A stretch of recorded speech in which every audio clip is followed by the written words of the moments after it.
yo, that's a boy. Aaron Cheruiyot slams AG for delayed justice and wants Gachagua during Narok funeral.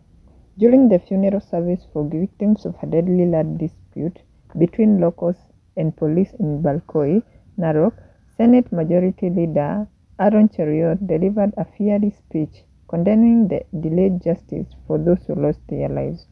Cheruiyot directly criticized the acting Inspector General of Police for merely transferring officers linked to the incident, calling the move superficial and ineffective.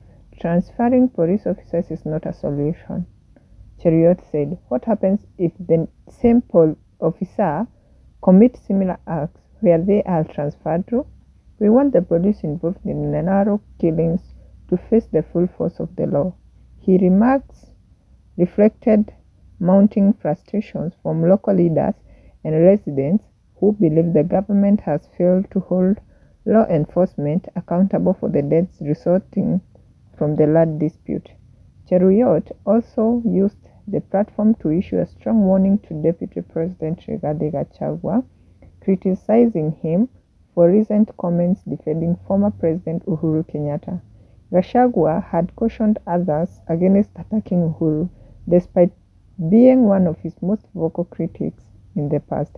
How can Gachagua tell us not to attack Uhuru when he was the one abusing him and sending goons to Uhuru's farm to steal sheep? Cheruiyot charged.